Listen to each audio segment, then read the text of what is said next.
Kia ora. Great to be here. Bit of a full-on day for me because we have our big national awards tomorrow, so I'm feeling slightly distracted, but very pleased to be here nonetheless. And it's really nice to see people that I've actually worked with here in the room, which is hi Campbell, hi Simon, and Warren sitting behind him. So what I'm going to be doing is running through really quickly a little bit about why I do what I do, and then talking about some of the trends and opportunities that we've been seeing, this big coming of time for sustainable business, and then talking about some of the opportunities and the movements that are starting to happen in New Zealand, reflecting on what's being driven across the nation. Hopefully I'll be able to work the system out. But what I always think is really important is to share a little bit about history with people and why you do the things that you do. So really quickly, I was brought up in Howick in New Zealand, and my parents were there very early part of the movement to Howick, and they were the hippies of Howick. They were the people with the bees. They didn't have the beautiful manicured lawns. They had chickens, big veggie gardens, and I grew up with that, surrounded by 1980s shoulder pads and BMWs. So always been comfortable being a bit different in our community. So as a kid, we were taken to lots of protest marches, trying to make good social and environmental causes happen and continue to be thought of during the 80s. In the 90s, I did my big study. I studied at Auckland University, and then I did and left New Zealand like most of us did after our qualifications, and got first-hand experience of what happens around the rest of the world and how beautiful and pristine this country is. So I came back to New Zealand, did a bit more study, and started to really believe in the role that business could play in changing the world and making it a better place. So that's been my passion for a long time. I've worked in councils, and I've worked a little bit with government, and now I run this not-for-profit organisation. So incredibly passionate, particularly about the role of small business in creating very new business models around sustainability. I thought a couple of years ago that we were really getting close to this big push in sustainability. It felt like we had really good models here in New Zealand for pushing it forward faster. And we had a government that seemed to be quite committed. They were slowly getting some good systems in place for driving it forward. And then the handbrake came on with a recession and a change of government, and some of the drivers that used to be there in New Zealand sort of started to lift away. But the good news is it's coming back. I'm a very patient person. I kind of consider myself to be a bit of a goldfish, with very short-term memory and move on really quickly. So it's an added advantage when you're trying to make change happen. And it was really good to catch the end of your presentation too. So I'll try and leverage a little bit off what we were saying before, but clearly with quite a different angle. So what started to happen again, and this has not been happening. This is continuing to happen. Sustainability issues are not going away. They're getting worse, and they're getting stronger, and they're getting louder. And because of that, there's a lot more pressure on both the local and the global industry, and including governments, to start putting in good infrastructure to start making change happen. So I think that over time we're going to start seeing a levelling out of things like labour. So people are going to start to being paid more and better wages around in places like China. We're already starting to see that. Carbon markets will come. Even though we weren't successful in Copenhagen, I think those still will come our way. It's not going away.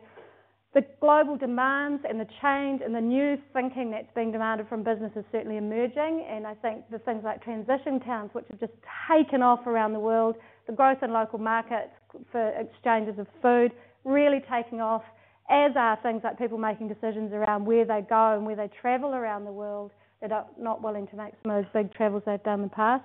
Big changes in terms of how people think.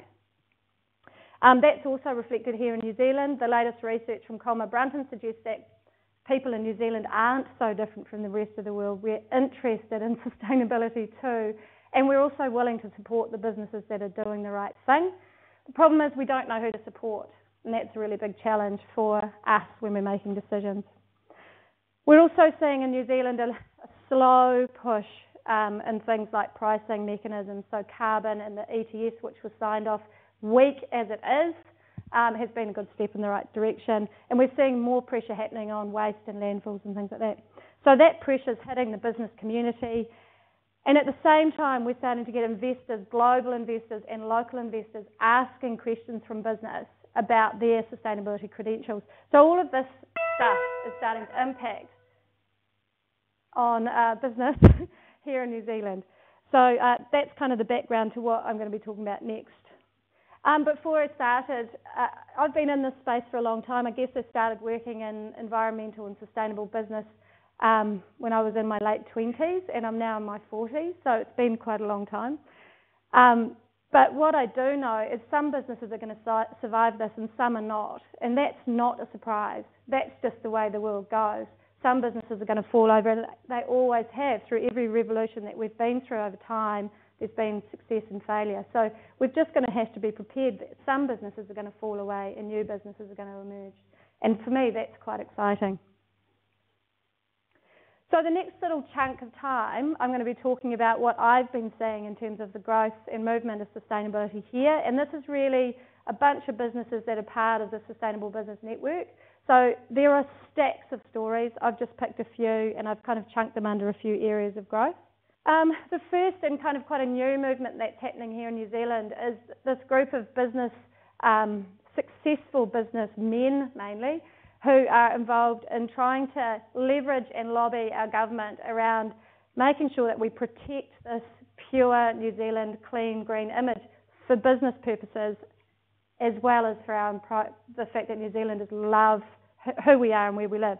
So Philip Mills, who's the son of Les Mills and is running Les Mills International, is very keen to try and encourage our government to see this value, but also put pressure on government to make sure that we are looking after this clean green nation that we live in, recognising that it's incredibly important for our economic welfare. And there are lots of businesses in New Zealand who already leverage off this brand, and they're exporting around the world with New Zealand's clean green brand. What's challenging is that we're also hitting peak oil at the same time. So if we're growing an economy based on exports, I think we've got some serious challenges coming up. We've also got big challenges coming up when we start thinking about tourism sector, which is what really this brand is trying to appeal to. So if we do hit peak oil and we haven't got a good strategy around it, we're going to be in the poo. And there's been lots of research that 100% Pure have been doing to try and work out what these global markets are starting to look like. But if we're going to grab these global markets, we've actually got to be really clever in how we do it, because it actually requires quite significant change from the way that we do business. So the global markets are enormous, something like 4.3 trillion by 2015. And in terms of if New Zealand wanted to attract investment into this country and we decided to go down that 100% pure and clean renewable energies, no more coal, stop this crazy idea of digging holes in the ground and following dead technology, but actually start to look for new technology, the attraction of New Zealand in terms of this 100% pure brand would be really strong. So the people who've been behind 100% Pure campaign here are really interested in pushing government to think about that as a method forward. And also the other point is that we've got to start creating good and meaningful jobs, jobs which people really love to go to, so that we have a marketplace here in New Zealand that's attractive. So they've been looking at models across the world. Where's the biggest growth of jobs around the world? And they certainly are in sustainable, new, future jobs. That's where the job opportunities are. It's not in digging holes in the ground and dead technology. So the business case for this from a national perspective is really strong. We just don't seem to have a lot of direction yet from our government to push it that way.